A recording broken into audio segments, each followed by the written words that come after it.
much, everyone, for being here. And particular welcome to Sarah. It's her first public appearance as the new RBA Assistant Governor and Chief Economist. And I might take the opportunity just to get a very quick read on the economy from you, Sarah, because we had the national accounts out last week. Growth fairly slow, just 0.2% in the December quarter, in per capita terms going backwards. And also, I think people would be interested to know about how you're seeing the inflation pulse. I think there's a perception out there, whether it's accurate or not, that maybe the economy's slowing faster and inflation's coming down quicker than what the RBA anticipated. But how are you seeing those two things? Yeah, thanks, John. It's a pleasure to be here. It's my first public engagement, so really happy to be doing it here today.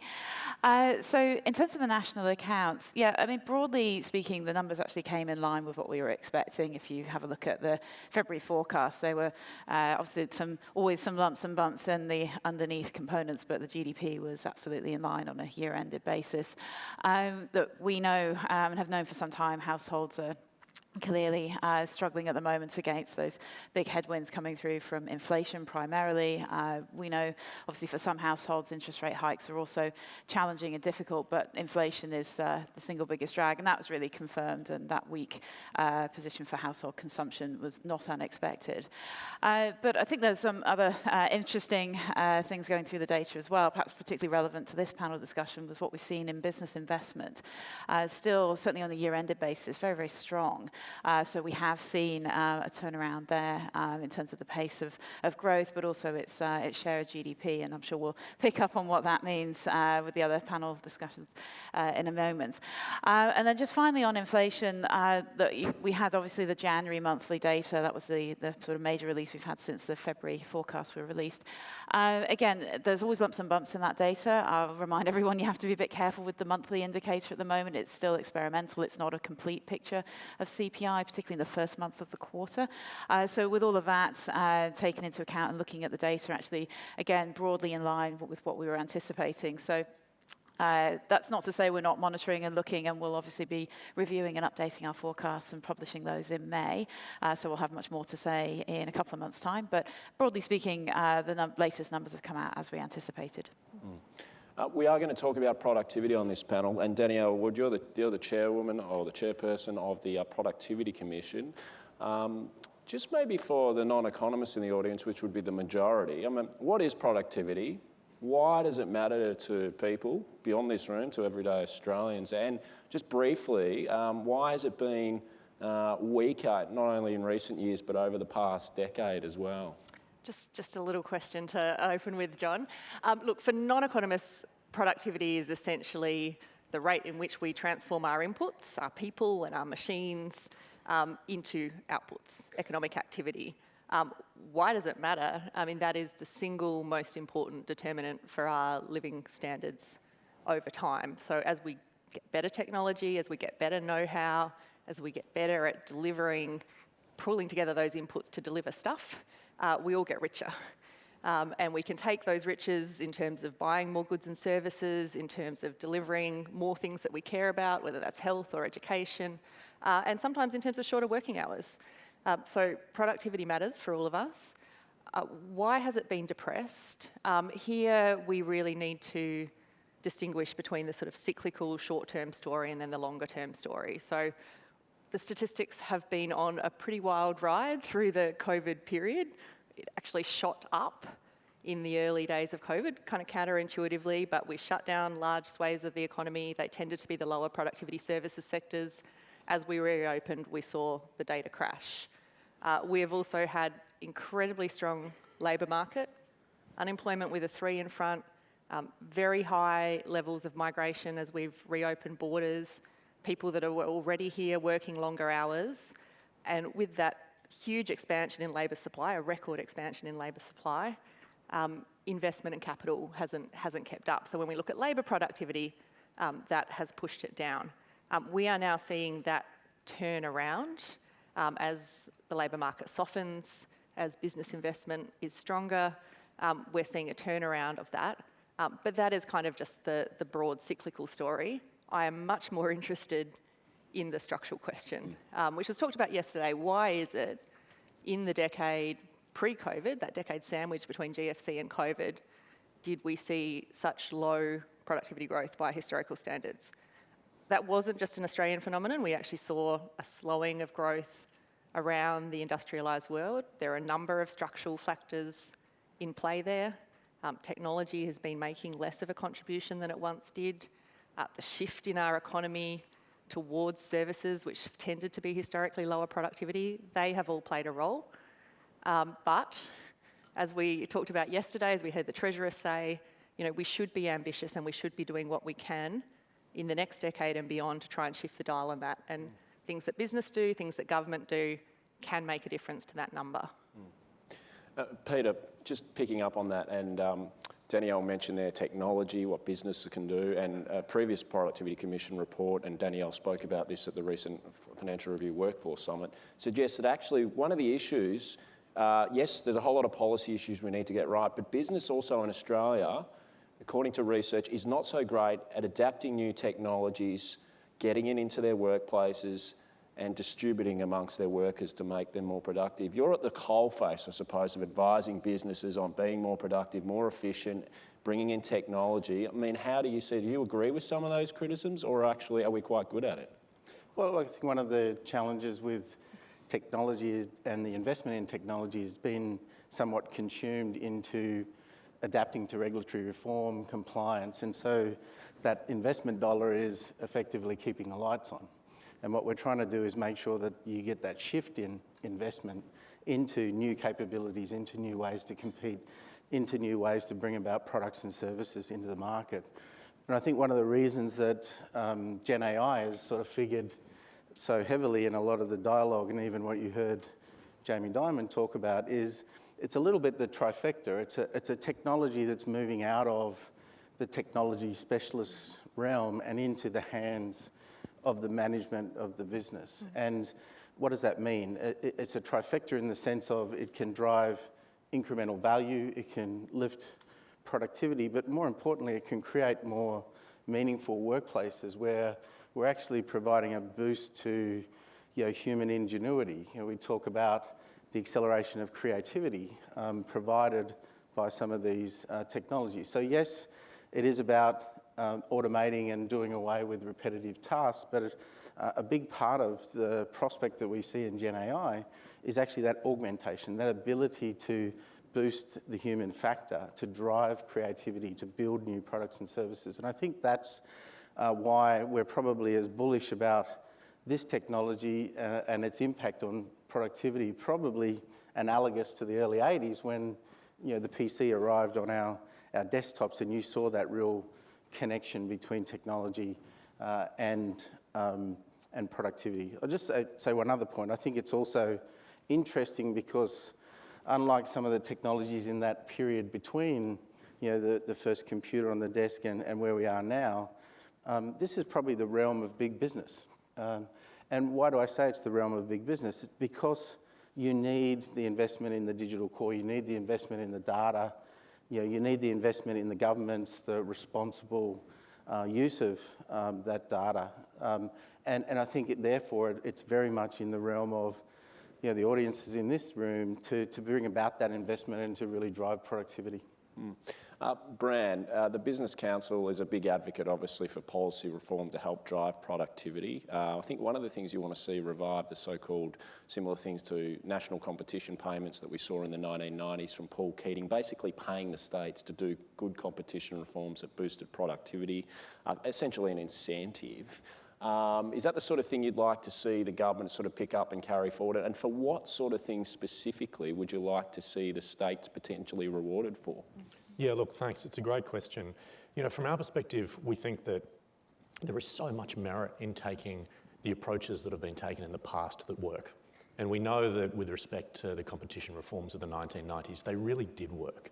So you're looking at about a $5 billion investment that was made by the federal government over the course of a number of years that's translated since then in about $60 billion a year as a benefit to our annual GDP. We'd like to see something similar with respect to what we describe as national reform payments to states. We know from the 2017 Productivity Commission report that a lot of the reform levers that we can take in order to try and improve productivity right across the country really do fall to the states. So from our perspective, we'd like to see reform with respect to payroll tax. So there are 8 different definitions of what a wage is across the country. We also have different rates and we have different approaches to how you go about managing compliance. To say that that's a problem for business, to say that it's a regulatory challenge is, I think, a significant understatement. Look at stamp duty. This is a fraught issue. I know that because I've been part of the debate during my time when I was working in government. But it is important that we start moving incrementally from stamp duty towards a broad-based land tax. And then, of course, there's the regulatory morass that we have across states. All sorts of different policies and procedures that make doing business a challenge. If I were to walk out of this room right now, go downstairs and decide that I wanted to open a coffee shop, I'd need 20 different licences. That's just extraordinary. And then on top of that, there's the planning systems. So in New South Wales, you're looking at about 400 days for a medium density development to be considered and potentially approved. In WA, it's about 200 days. Why the difference? So for us, we think, let's incentivise states to look at A, how they can go about within their own jurisdiction, making changes that enhance productivity within that jurisdiction, but B, and perhaps more importantly, where are the synergies that they can find working with other states? Where can they, for example, harmonise a definition of wages? Where can they look at a common approach to payroll tax so that businesses only have to comply once? Ideally, you do away with payroll tax altogether. But as a first step, at least try and make it simple for states to comply. Those are the types of changes that we think are really important. Sarah, just at the RBA, former governor and the current governor have been keen to point out that the RBA has really no control over productivity. It's essentially up to structural policies from governments and also businesses investing and doing things like that as well. But the RBA still has a strong interest in it. Why is it important in terms of the inflation and interest rate outlook? Bearing in mind, I know Governor Bullock said we want to look beyond the short term to the medium term, but it does very much have an impact on inflation and interest rates. Yeah, absolutely. I guess I was actually reflecting on my way, and it's slightly strange to be a central banker on this panel, but you're absolutely right. Our policy instrument and our mandate is not focused on productivity at all, and our particular instrument doesn't really have an impact on it.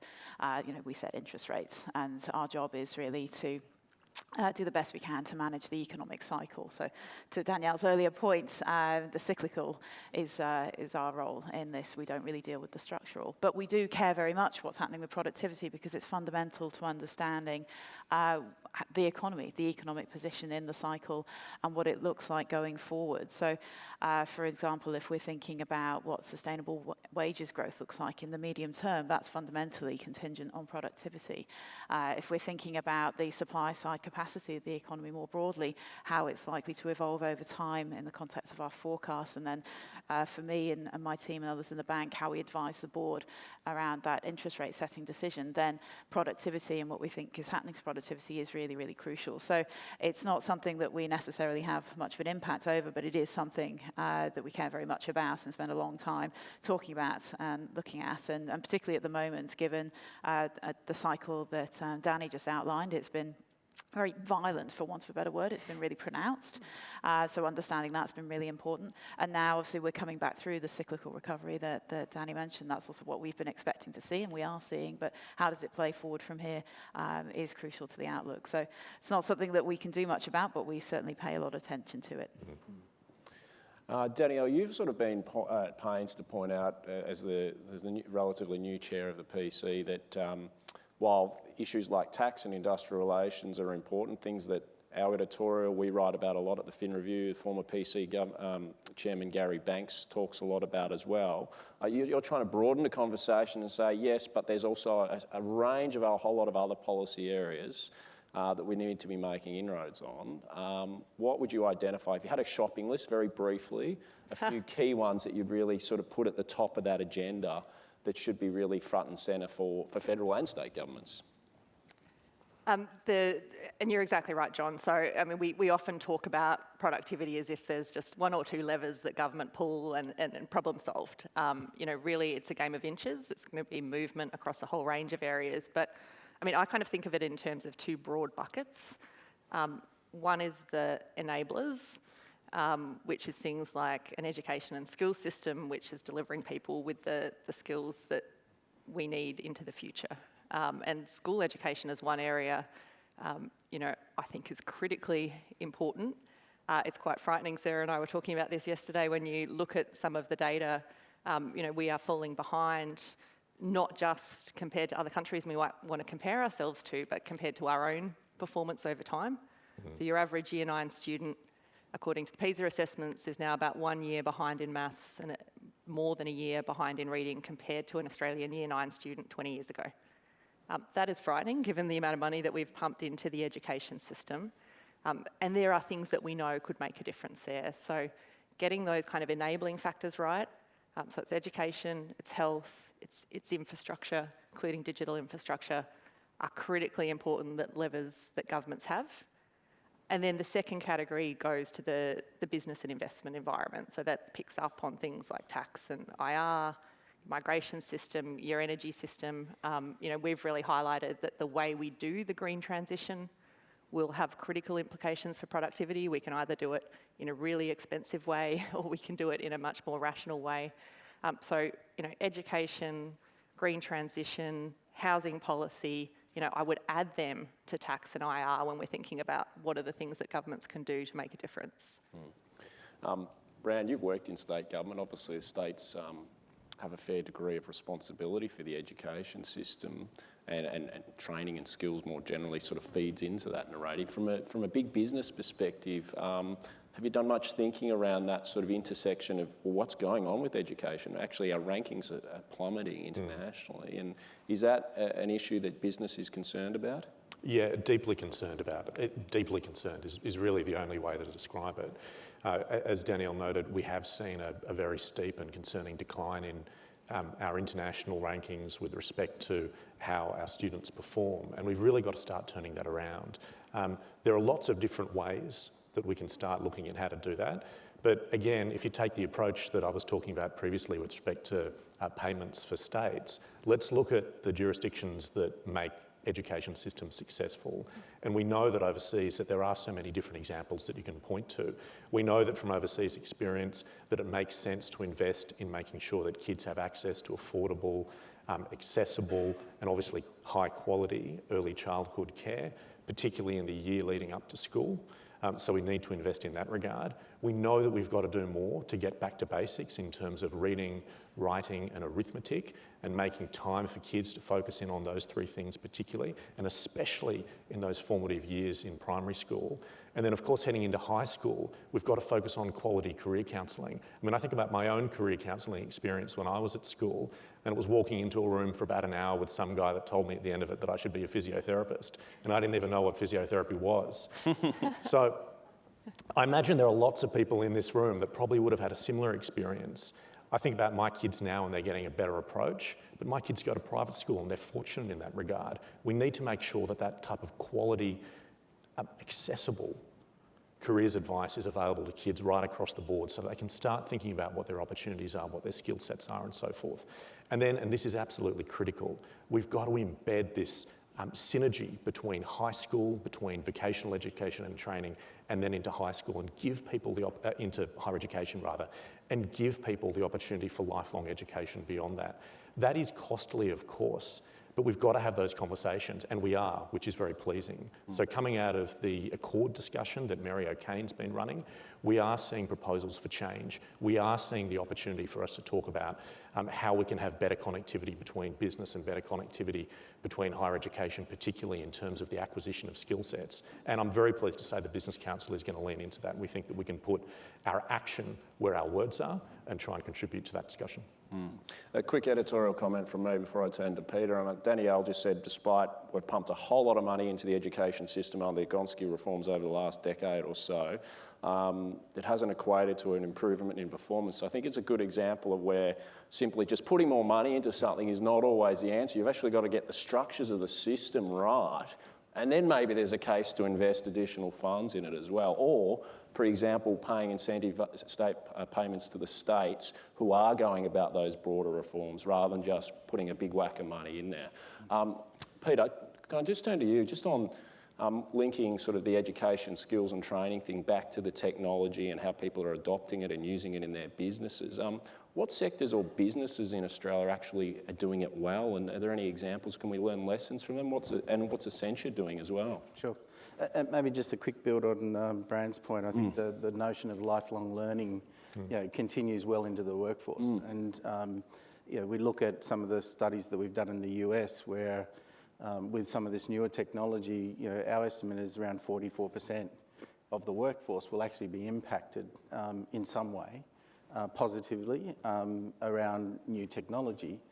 At the same point in time, when you survey executives, 2/3 would say the workplace will be more meaningful, and 95% of executives say that we'll be adding net new workforce capacity. So this idea that lifelong learning has to extend into the workplace it is a big part of what businesses are leaning into. To your question on Accenture, we've just announced $1 billion investment into learning platforms in Accenture. Acquired a company called Udacity, which is enabling some of that digital learning to be rolled out. And I think this idea that we are now in this continual learning environment, continued real skilling environment, is something that we need to work on.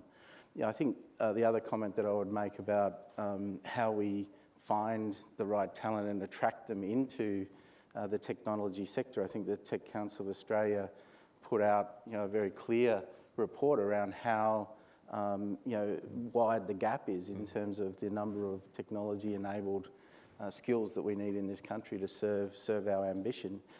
And we have to find those skills much more broader than just out of the normal feedstocks of education. We have to encourage folks back to work. We saw the publishing of some of the gender pay gaps.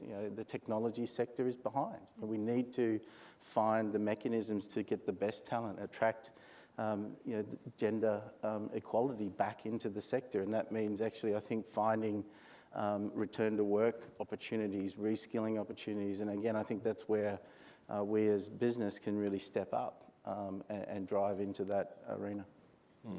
Sarah, one of the themes that sort of emerged yesterday from various panellists, from Wei Li, from BlackRock, Peter Costello touched on it, Hugh Mackay also touched on it to varying degrees, and I'll summarise it like this, maybe not reflecting all their views universally, but inflation, potentially interest rates are coming down maybe a bit faster than what we anticipate in the short-term cyclical sense, but in the medium term, there's all these structural supply-side pressures that could be inflationary and otherwise, so you have higher inflation and rates than you otherwise may have. Things from like the energy transition, the ageing population, labour shortages, geopolitical fragmentation. Do you sort of share that view that there are these upward medium-term pressures structurally on inflation? So I think the factors that you just highlighted are absolutely the ones that I'm thinking a lot about. My team, we're doing a lot of work on, and I think it's reasonable to say that clearly some things have shifted from the pre-COVID years. I mean, the energy transition is a great example. That's obviously a step change that we're experiencing here, perhaps slightly different timing overseas,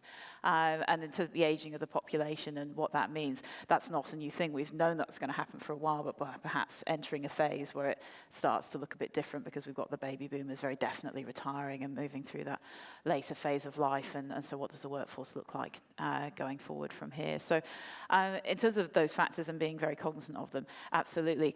I think it'll be interesting to see how they all play out. I think as an economist, you always have to be a bit humble about what you do and what you don't know.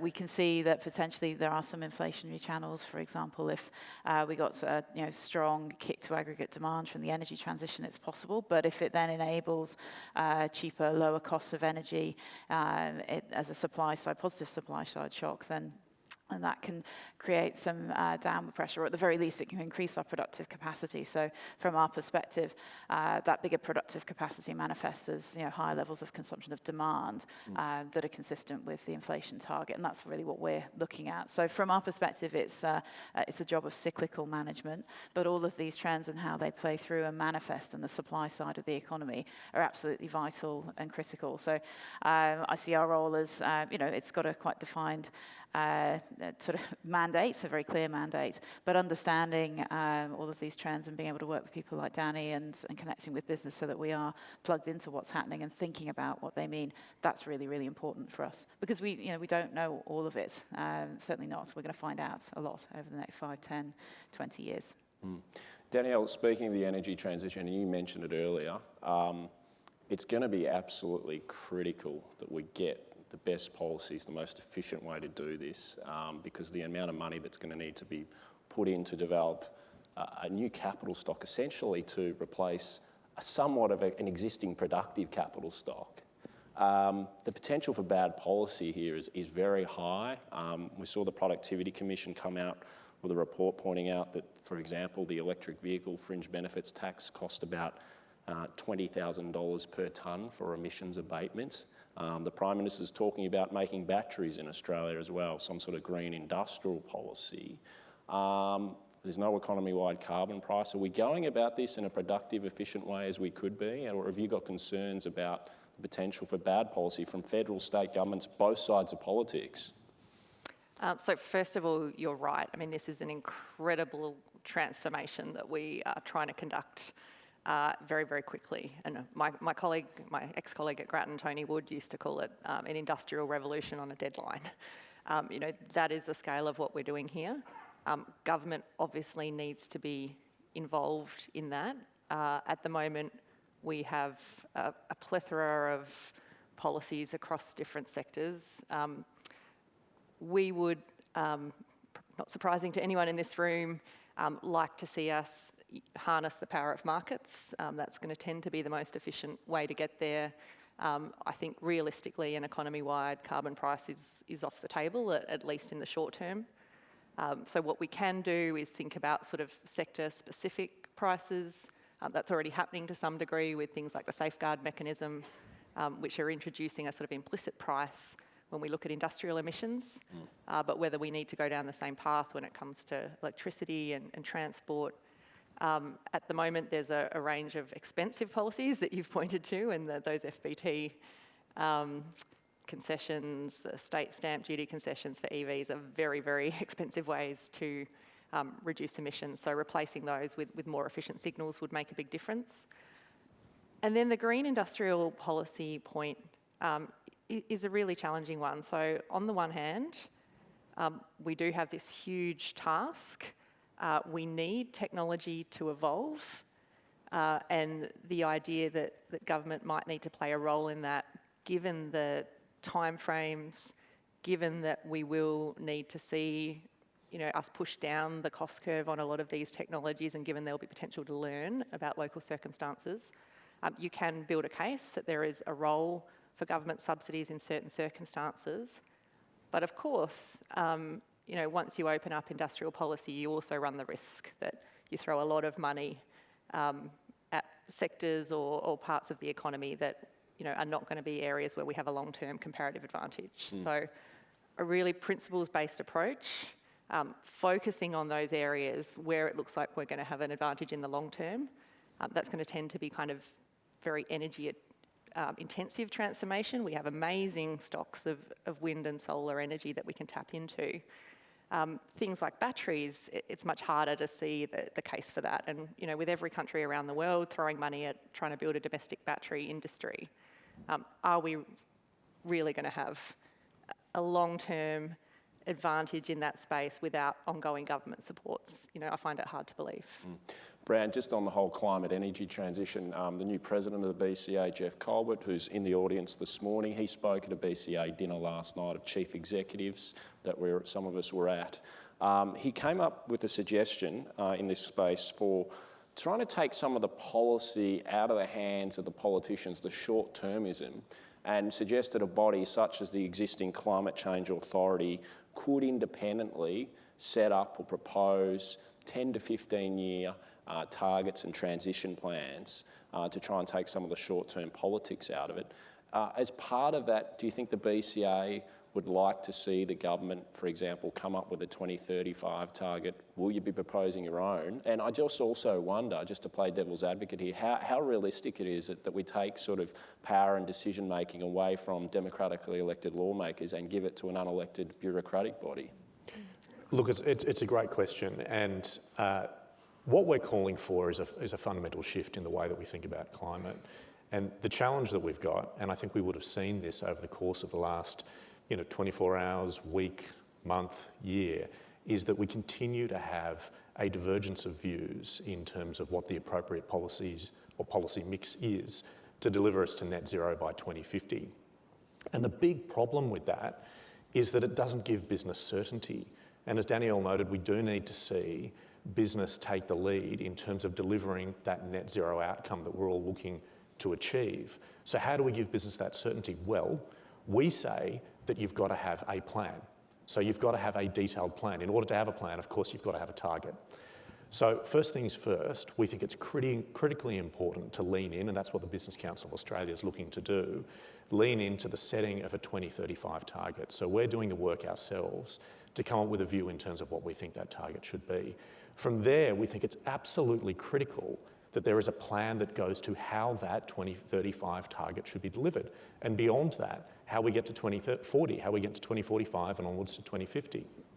What we're talking about in terms of a different approach to managing the setting of these types of plans is making sure that we have a collection of experts that people can get behind in the room working towards what this type of planning should be. And then we seek the buy-in of politicians across both sides of the aisle. Now, do we understand that that's going to be a difficult thing to do? Absolutely. But what we have seen is that the challenge right now is that there is so much competition and contestability associated with climate policy that it's holding back our capacity to deliver on the goals that we need to achieve. So something needs to change, and we're putting forward a big idea in terms of what we think that is.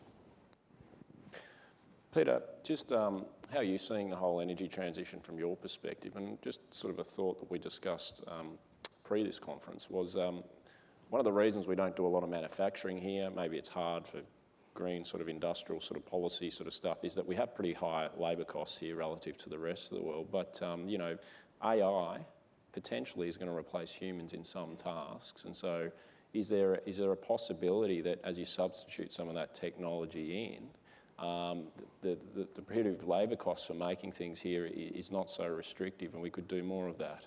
Yeah, I think to Danielle's point, let's find those hinge industries where we do have a point of natural advantage. I look to some of the work that's going on in South Australia at the moment around digital shipyards and bringing about automation and the use of technology around highly specialised applications. Again, I think it takes a little bit the labour quotient out, but actually lifts the quality of the product and the output. I think the standards that are being delivered, simple things like the quality of the weld and the strength of the weld, done through the use of robotics and automation, are achieving very, very high quality standards. I think that gets back to the point of how do we use technology not only to replace repetitive work, but also to expand on our creativity and our ability to then to use the language of last night to get Australia punching above our weight. Danielle, if I could just turn to the gender pay gap and female labour force participation. I was just chatting with a colleague prior to this event, and they just pointed out to me that part of the reason, not the sole reason obviously, that we have a gender pay gap in the country is because of more part-time work amongst females. A previous PC report said higher childcare subsidies are not necessarily a magic bullet for higher female participation because of interactions with the tax and transfer system.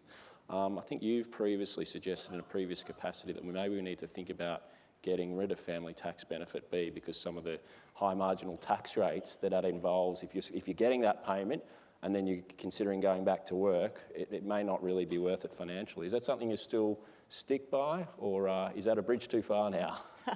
What I would stick by is that we need to think about the incentive effects of the interaction of all the different payments, and it is the interaction of childcare subsidy, which, because it's means tested, starts to wind back as you earn more. FTB, as you say, various other government supports wind out. And that meant actually until the recent changes to the childcare subsidy, women that wanted to work more than 3 days a week, if they had children in care, could have been losing 70, 80, 90, even 100 cents in the dollar for those additional days of work. So we had a system that was set up that was not creating the incentives for people that wanted to work more. There are various levers within that you can pull to improve those incentives. There have been improvements with the changes in the childcare subsidy. We have an inquiry underway at the moment into the early learning and care system more broadly. That is looking at issues like quality that Bran was touching on. It's looking at issues around affordability and accessibility. But what is clear to me is we want to make sure we enable the people that would like to use their skills in the workforce to do so.